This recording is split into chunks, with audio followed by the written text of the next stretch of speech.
This is when 9 to 5 ends and real talk begins. The After Five Diaries. Hey, you guys. Hey, 9 to 5ers. Welcome back to the After Five Diaries, the podcast where we'll talk about corporate life, 9 to 5, and everything in between. My name is Funa. So today we want to flip the script. The last time we talked about the dark side of human resources. I want you to realize that human resources people are not just policy enforcers. They are also humans. And sometimes they walk a tightrope, between the organization and the employees in ways that we might not know how possible they do that. So today I have I have an incredible guest in the house today. I have a multi-sector professional. She was once an employee. She's been in HR and payroll. She's been in organizational structuring. And at the same time, she's also an employer of labor and an employer of human resources. Everybody help me welcome the CEO of Joy Inc. Yes. Got it right. You got it. Joy Inc. Jennifer Mairo. Yay! Thank you, Funa. Welcome to the pod. Thank you Welcome so to the pod. much. I'm really excited having you here. Yes, thank How you does so that much. make you feel? How do you feel? I'm so happy. I love the space. I walked in and I'm like, oh, it's so cozy and so something. I don't know, but yes. Thank you for having me. Thank you for being here. Yes. I'm honored, really. Thank you. I'm really honored. Thank you. You are so pretty. Thank you. Yes. Fine babe doing big things. Interesting. Thank you. Yeah, So let's get into the conversation. Sure. So maybe you should just tell me about Joy Inc. What do you do at Joy Inc.? Oh, what do I do? So I'm the CEO. Well, thank you for having me. I've already said that, Abby. Okay. Yeah, so let me get it out the You way. have. So I'm the CEO of Joy Inc. It's a media storytelling and production company. Okay. So we focus on production, of course, storytelling, incubations, training. A lot of our work is centered around human flourishing and social impact. Okay. So while we do movies, while we do documentaries, while we do our most popular product, with Today, that's a talk show. Yeah. It's you would see that we bring out that humanity Okay. in the work that we do. So it's not just producing a documentary just because. We want to just let people know, hey, we see you, we hear you, and we understand, what you're going through. Yeah. And then another part of our work is to tell African stories to Africans first, Okay. and then to the rest of the world. Enough of trying to be like the abroad people. Yeah, our Africanness, our patience, or Zokwaness is what makes us who we are. Okay. So we are mostly pushing that narrative. Say, hey, embrace your Africa. Africa is the new it. So hold it. Be proud of it, Exactly. enjoy it, and then everything else. So that's what Joy Inc. is. That sounds exciting. Yes. Really, it really is. Okay, let's talk about HR. Human resources. Yes. Okay, so human resources, HR personnel, professionals are often seen as villains. They are seen as wicked people. They play the bad cop and all of that. So they see them as the enemy in organizations. Yeah. So what is the biggest misconception about human resources? Tell us about the human side of HR. Yes. I don't know why HR gets that flack. I don't know. Maybe it's a Niger Some of thing. them, no, it's not really a Niger thing. Some of them are giving off that impression and the way they act through in organizations. So they're a little too Exactly. strict. Exactly. I don't Some know. human resources. Some are. Yeah, because I think that HR is very important. There are times when, like in management meetings and things like that, we are not the full-on HR professionals. I have a certification in human resource management, so I know some things that maybe most CEOs don't. Okay. But there are times when we're in meetings and we're like, oh, let's just do this. It's the HR person that will say, no, Oga, no, we can't do that though. Yeah. So but the employees don't realize that they are fighting for them when they push back and tell us certain things. So I really don't know. Like in my experience, I've worked most of my life in the US. Okay. My HR person was my person. They were the one that would say, you still have PTO, you never use ammo. If you lose it, like they were that. Okay. So, but I've noticed that in Nigeria, it's HR people are mostly seen as strict Villains, or bad, the enemy. And I haven't experienced that personally, but I think people should begin to relax and understand that these HR people have a job to do as well. Okay. And they just have to do it. So you too, if you don't want me that they disturb you, you do right. HR people, you know what I'm saying? Exactly. As an employee, you do Exactly. right so that they don't have to Exactly. come for you. Are you planning on coming late and then not calling you out? Like, are you planning on... So their own job is at stake if they don't come on to you. Exactly. That's So- their job. Exactly. That's what they are paid to do. Exactly. Okay, so about human resources in organizations like maybe big companies, large corporates, banks, insurance, not just the small companies. Yeah. They get pressures from different people. They get pressures from the organization owners, the organization themselves, management, and the employees. What's the toughest thing about being in human resources? I think it's that tightrope. Yeah. Yeah, the having the emotional intelligence to be able to manage people's I don't know if the word is emotions, Yeah. people's feelings, people's expectations Yeah. without losing yourself. It's not easy to be that mediator Yeah. sometimes. It's just like if you, even as a manager, even if we're not talking about a regular HR person, you're a manager and the top people are saying, oh, your team is not working, or your team, and you know that they are burnt out. Yeah. You can't tell your boss that, oh, I beg, they're tired, leave them. You can't tell them, oh, don't work, or you can't tell them, keep working. Yeah. You have to find a balance to be able to say, hey, I understand that you guys are busy, we encourage you, we applaud you, but there is this deadline. So an HR person has to be emotionally intelligent, and sometimes a lot of them are not, because they are frustrated by the different areas they're being pulled. And they take it out. They take it out on you or whoever that person might be. Exactly. So I think that would be the hardest part, knowing how to decipher and to use like wisdom and emotional intelligence to separate even your personal feelings from the chaos that's going on. Exactly. In organizations, HR, they play different roles. They are policy enforcers. At the same time, sometimes they are shoulders to cry on. Yep. Some people come to them as, sometimes they play the role of therapists in organizations. Somehow. Somehow, Yes. sometimes. I mean, like, maybe the big Yeah, no, I get corporates, it. Not maybe the in deep, small, exactly. not the deep, yeah, I get that. Yeah, maybe in companies that they see each other, they know each Yes. other and all of that. So let's talk about emotional, like you just mentioned, mental health for HR professionals. Has there ever been a time that you had to hold back on your own mental health for someone else's? You know, like an employee that's walked up to you, oh, this is what I'm going through, this is what my boss is doing to me. And then you wear that tightrope, like we said, you wear that cloak of, oh, I'm a therapist, I have to do this. But behind the scene, you're fighting your own battles. Yes, Have there been absolutely. situations like Oh, that? that's my life every day. I think that I've been trained for the job. I know this question is ideally for an HR pro, but I run a smaller unit. So I find myself navigating different roles. And I do have an HR/admin person. But yes, I still get called upon as the mother hen within the organization. I think it's important that everybody knows that these HR people are human beings as well.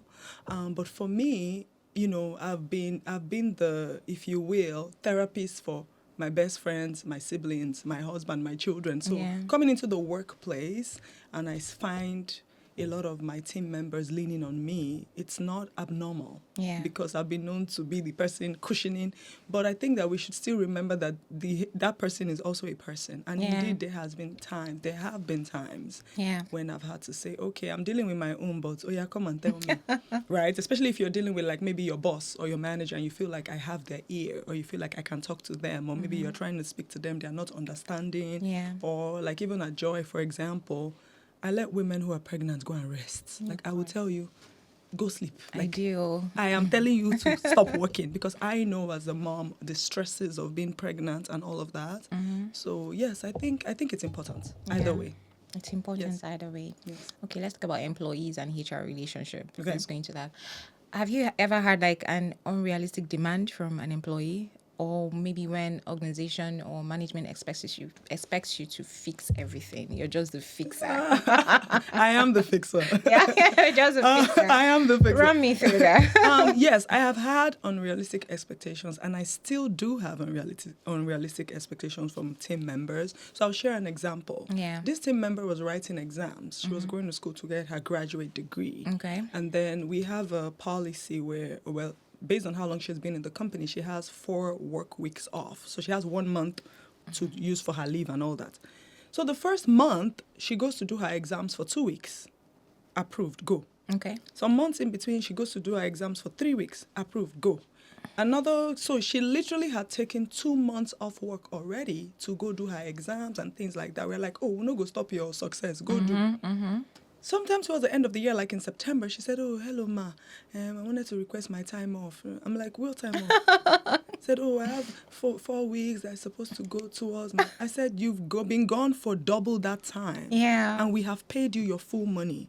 Why do you think I now owe you 1 Another month. So time you will now more. be gone for 3 months and my company will pay you. Even I don't get 3 months off. Your education is yours. We are just Yeah. supporting you. What are you doing? And of course, she wasn't happy. Oh, ma, that's separated. We argued. Not argued, but she gave her feedback. And I Yeah. told her, I don't want to stop this. That's not gonna work. Yeah, and then she came back and apologized that she saw it, that she's grateful to the company, that we even let her go on. Because what if I said, okay, you're taking 2 weeks off for your exam, I'll pay you half your salary. Yeah. Wouldn't I have been a bad boss? Yeah, so that's just one simple example because I don't want to go into the chaos. Yes, but things happen like that, especially if you're a boss that is, you have that human, and our company is centered around human flourishing, understand people. People do the best when they are aligned, when they are in Yeah. sync. So they won't come use and kill us.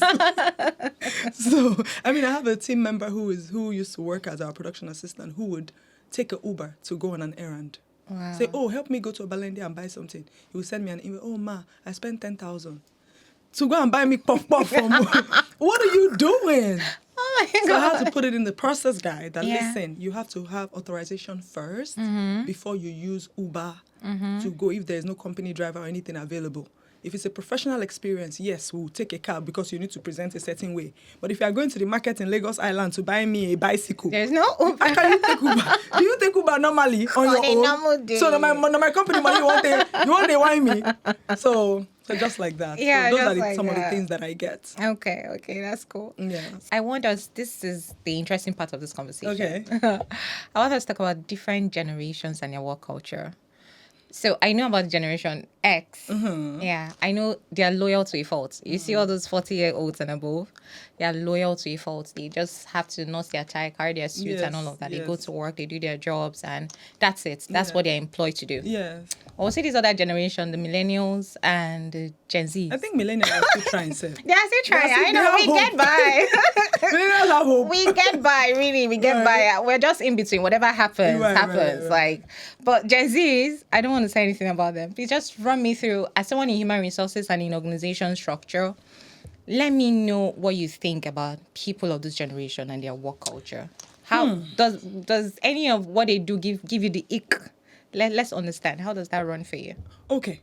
So every generation comes with their own benefits or their own perks or Yeah. their own orientation, and it's okay. I'm not knocking. It's not your fault that you were born in 2002. So do you? But Yeah. if you are working in my organization, you have to play by my rules until you get to where you can run the show. Unfortunately, if you knew better, you would be the CEO. Exactly. Stop playing. Right? Don't play. Don't play. So this generation that I love so much, we have more Gen Z in working with me than older people, than my age group. So I'm fine with the ones that have wisdom Yeah. and direction. But sometimes they tend to think that they are too smart or they are too woke or, oh, my mental health is at risk. I want to go and rest. Okay, go and rest without the pay. Like, Is that okay for yeah, you? is that okay? So indeed, millennials and Gen X overworked and they were seldom compensated for what they deserved. I appreciate that Gen Z know how to ask for what they want or what they deserve. It is good. That's how I'm raising my kids. Yeah. But to whom much is given, much Much is is required. expected. So as you're asking for more and thinking you should be staying at home when I'm at work, you should also understand that there are consequences, and you should also be willing to give. Yes, if you have done your work, if you have put in the work in yourself, in your career, in your personality and all of that, and you are really working, and I can see the value you bring to me, when you tell me, oh, ma, I feel a little bit tired today. One hand, I'll be like, oh my goodness, are you sure? Go and rest. But when you come late, I can't depend on you. They give you a task, you don't follow up and this and that.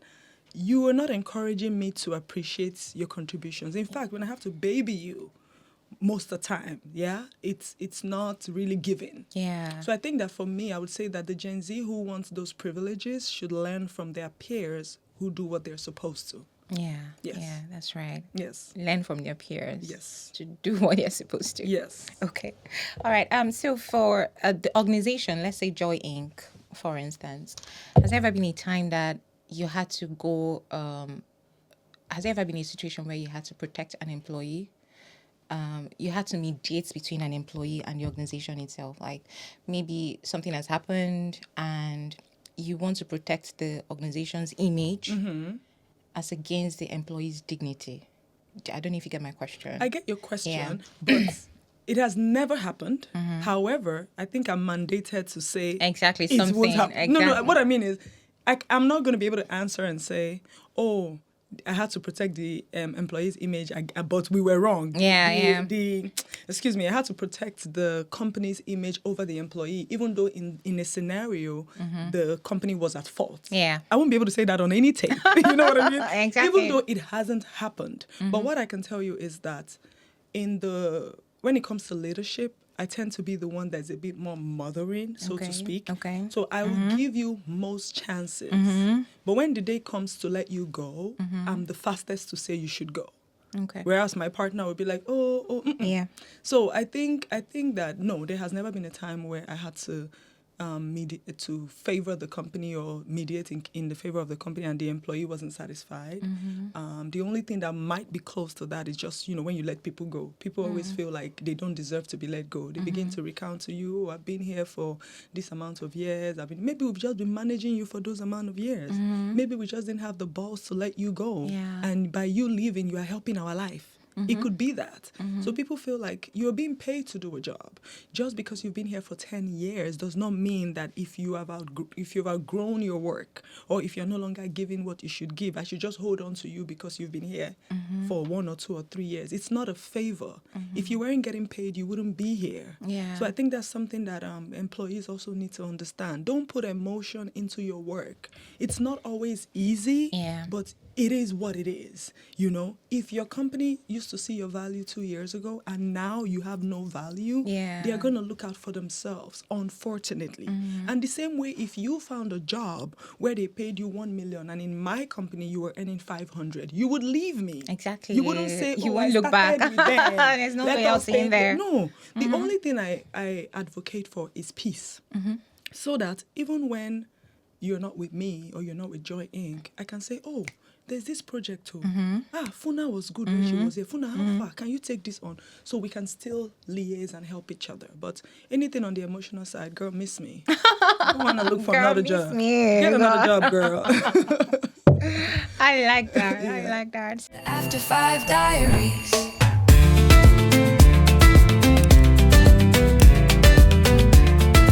So let's talk about HR, human resources. Has there ever been like a rewarding moment for you? Oh, I really helped this person. I touched this person's life in a way. Has there ever been a rewarding moment for you as an employer of labor and someone who has been in payroll and organizational structure? Always. Run me through that. Always. I think that all my employees are my mentees. When I see opportunities that they didn't even see, even within the workspace, I tell them. I'll tell one of the assistants that work with us, I was like, okay, you did this. Can you write it down? Like anytime you make a valuable contribution to the company and maybe we save money or something, if we forget, you write it down.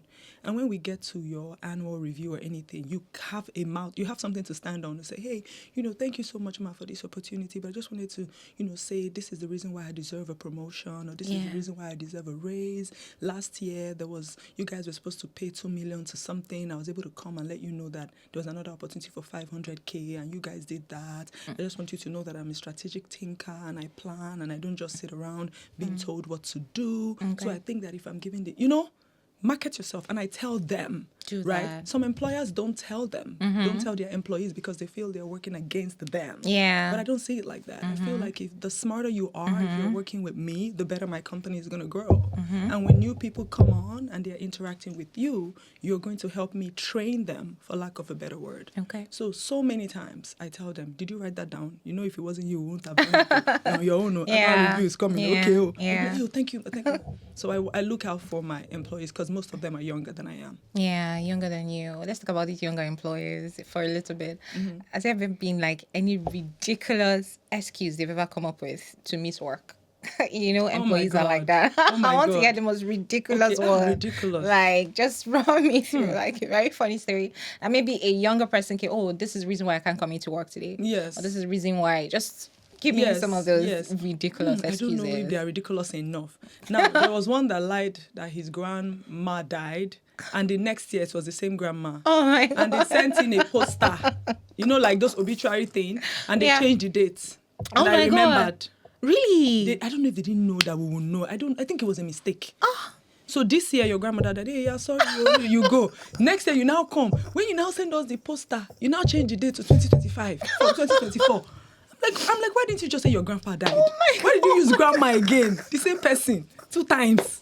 It was a mess. So that one, we were just looking at each other like this. Oh my God, this is really funny. I'm like, okay, so I mean, my partner was like, I don't want to be a part of this. This is ridiculous. Oh so my it was me that now carried the lever and said, how you waka now? Oh, I'm so sorry. You didn't look for a better life. Why didn't you say grandpa? If grandma's like, when grandpa died? Like, I don't understand. So, that one was, I think that might be the top of it. But generally speaking, things like the normal ones, there was no network, or my phone died. I have a crew, like a camera guy, who went to cover an event. So he's on salary with me. But of course, if he has his own work, he can go and do it as long as it doesn't affect my work, right? So he worked yesterday. Overnight. I was seeing his status. He didn't know that I had access to his status. Then today, he now says, so sorry, ma, I don't feel well. I can't come to work. Meanwhile, the whole yesterday night, you'll be vigilante for another person's set. I'm like, this is ridiculous. So I didn't say anything. I'm like, okay, do you have somebody to replace you? Just for the... You're like, yes, ma. Okay, fine. Another person came. We did our thing. And then, of course, I said, why? I said, I see your status. Why? Oh, I'm sure he will block you after. No, I told him not to block me. Oh my God. I was like, if you block me, you are in trouble, I don't care, don't post again, but don't block me. Like, oh, ma, it's not like that. I really, I want... Excuse, Sha, but... So they come up with chaos. Yeah. Like, we millennials, we know how to lie the lie. If we need to lie it. Yeah. We get sense, That's the thing about the Gen Z. I think that they are not as woke as they think they are. Right. They think They're not as woke. Is that skit, you think say you wise. Like, they are not as wise as they think they are. And then they're telling you the thing, you're just looking at them like... I know your gimmicks. I know all like of them. I was 25 before I became 40. Like, what is wrong with you? Think my mama born me like this. Didn't I pass this stage? Like, what the hell? Oh, yeah. Oh my God, really? Yeah, That's so funny. You don't know, really. So, let's talk about conflict in the workplace, just briefly. What's like the most interesting conflict you've ever had to mediate on as an employer of labor and someone in human organization? What conflicts? I think I've dealt with like those petty kind of conflict between peers. Just things like maybe, for example, one peer, like let's say Funa asks Jennifer, hey, Jennifer, can you give me so-and-so document? And Jennifer responds, oh, I don't have it. And I know Jennifer has it. So they just have some kind of animosity, some kind of, I beg, I don't want to do extra work. That is not my own. I know that kind of, and it's also prevalent in the younger generation. No offense to them. Yeah. I love them. I have a lot of them around. If I ask them for something, they will do it like this. If someone in management asks, they'll do it like this. But when it's their peer, say, oh, Madam said that there is so-and-so document. No, I don't know. I don't have it. Oh, sorry, I'm busy doing my other work. It's like we're all working as a team, you know? So I deal with that often, even with my domestic staff, like my house manager and my driver. They are fighting for nothing. I don't know what they're fighting about. I told my driver recently, I was like, oh, help me. If you want to communicate with me going forward, communicate with the house manager. Don't call my phone directly. Why did I say that? Oh, he won't communicate with the house manager. He will call Oga. Let Oga call me. I'm like, are you doing what I say or what you want? So I think there's just a power struggle sometimes between employees. Everybody wants to feel important. Yeah. Everybody wants to feel. So I deal with a lot of that. Okay. So let's talk briefly about this tightrope thing for human resources. So, like I said from the beginning, HR sometimes are seen as the enemy, right? So are there measures in place that you've put in your organization to always mediate with employers, employees, and human resources? Are there things that you put in place, maybe HR, human resources, workshop sometimes, to maybe measures in place that you put for your employees to always call them close and make them feel and know that we are not the enemy. This is what we've been paid to do. This is what we need to put in place as human resources. I will say this. Joy Inc. is a very process-driven company. A lot of companies in Nigeria, at least the ones I've interacted with, the people are just doing what they can. They wing them. Us, there's literally a process for everything. Like, there's a process for taking a break right now and going to the restroom. Okay. That's how meticulous we are. Oh, that's so nice. We've thought about everything. And the things that we haven't thought about, when it happens, we make a process for it. Okay. Yeah. So we haven't put any specific process in place for mediation between HRO and whoever and team members or anything like so. But we have like our weekly meetings where it's not just you and your department, all of us.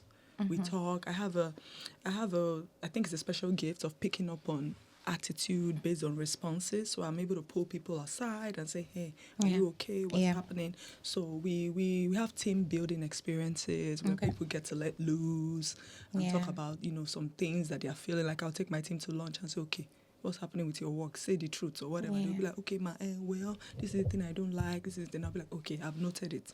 We care a lot about our people, and that's why we have a lot of them still with us. In a workplace, people will come and go now. Normally. But yes, I tend to try to connect with that personal side of people, not hearing too much about your life or anything, being able to recognize, hey, you seem tired. Oh, I know that the workload in the last 2 weeks has been a lot too. Do you need a break and things like that? So that's how we move at Joy Inc. Okay, yeah. So when you started, you said you've worked in the US before. Yes. And the process flow there is different from Nigeria. Yes. And I'm thinking like it has to do with a culture thing for this part of the world, human resources, how they act and everything, beyond work standards and work ethics. So if you could redesign something about human resources in Nigeria, what do you think you would put in place? Yeah. That's a good question. Yeah. If I should design something about HR, they should stop the paraquarism. Tourism, that's a new one. It shouldn't be like if a Yoruba person is an HR, people are going there to greet Auntie me in the workplace. Exactly. Yes, they should cut it out. Even it doesn't have to be a Yoruba person; it can be an Igbo person. Right? I'm just saying tribalism and all those auntie and greeting. Tribalism in a workplace needs to be shut down. If people have to be promoted, let them earn it. They should stop. And HR professionals need to be professional. When they hear gist from management because of the access they have, they should stop going to ameboy it to their friends in other departments. I think that causes a lot of strife between, in the organization. It should be confidential. It should be confidential. You're privy to information. You are privileged. Don't use your office to go and be playing both sides of the fence, which is what I have noticed. Yes, so I think that working in the US, I don't think I ever dealt with that or I've ever heard about that. I'm sure they still do it, but they use sense. But here, it'll just be chaos. The person will just, come on now, be coy with it. Yeah, so, yeah. Okay, I want us to quickly wrap up because I would really love to keep chatting Keep going. with you. So for someone who is just like trying to venture into 9 to 5 or corporate life or corporate culture, maybe like fresh from school, you just got a job, what would you tell someone trying to come into 9 to 5? Tell them something about HR that they need to know. Just advise someone coming into 9 to 5 or into corporate culture. Right. Life has changed. Companies have changed. The world has evolved since when I graduated and was looking for work. This may be an uncommon advice to young people. Yeah. But I would say just look at your HR as like your principal that's in school. Like look at them like somebody you need to impress almost. Yeah. Yes, like not impressed to where you lose yourself, but it's safer for you to be on the good books of the HR than on the bad. Yeah. Because you can't win that fight. You cannot win that person. The person has an upper hand. So it's just like an organ, an employee arguing. Even if you are right, there's a wisdom you will use to say, okay, sir, I apologize. But you are right, though. Even when that organ leaves that meeting, he will know that this person gets sense. Especially if it's a meeting where there are more people. Do you want to not be telling your organ, no, sir, you said this. Everybody could come, they argue. It looks, you know what I mean? Yeah. So if you're a new person that's getting into the workspace, if it is possible to do what you love, I know that is not... It's not really 100%. It's not always, yes. But if it is possible, please try. Go do what you love. Intern at an organization where they pay you less first and then enjoy it. If you have that privilege, if your family can afford to take care of you for that 1 year or something, do that first. But if you don't have to and you have to just go and hustle and get a job, get the job and own it and work at that job as if your life depended on it, because your bosses are looking at you and your bosses are seeing you and they know the people they will recommend. They know the people they will carry along. They know as they are moving. Don't just feel like you're here for a payday. It's not, we know. We can tell the people that are committed. Again, commitment doesn't mean that you burn out and you go against yourself and your personal needs. It just means that your integrity is going to be at stake if they feel like you are fluffy. And if the company ever has to downsize, you'll be the first they'll get out. Yeah. They won't fight for you. So take the job as seriously as you took your WAEC exams or your project. Exactly. Because you wanted to graduate, Abby. Okay, now you graduated. This is real life. You just started real life. So work it like you mean it. That's what I would advise. Okay. For us to end, I want you to really debunk this whole HR is the enemy trend. Just let people know what they need to know about HR. Just tell them what they need to. We are not the enemy. Just Yes. let them know. All right. So I think that people need to know that HR is not the enemy. In fact, HR, hear the word Human resources. They are here to hustle for you. Yeah. Yeah. So I think people should, if you're doing the right thing, you wouldn't be afraid that HR is hustling you. Yeah. Of course, there'll be one or two HR people that think that they are the guy and want to. It's natural with any setting. Yes. So, but generally speaking, human resources is actually there to protect you and even protect the company from the viewpoint of company. If you don't do right by this person, it will fall on you. If a pregnant woman has to be off work for 12 weeks and the company wants them to be back by 6 weeks, HR is the one that will protect you and say, oh God, no, don't let this woman come back. Oh, tomorrow she can sue us that. And the company may not even know that, but the HR is responsible to protect you and them. So respect your HR official or personnel or professional, whoever is managing your team in that way, and just know that they are working for you. They're not working against you. Yeah. Thank you so much, Joy. It's been wonderful. Jennifer, I work at Joy. I'm sorry. Do you know that you're not the first person? If you just say Joy, they'll just turn it to my name. Why Joy? Why Joy Inc? Where did Joy come from? So Like the name? company is founded by a media entrepreneur called Chude Jidonwo. Okay. And he had worked in PR and marketing for decades. And he got to a point where he was like, no, this is not my passion.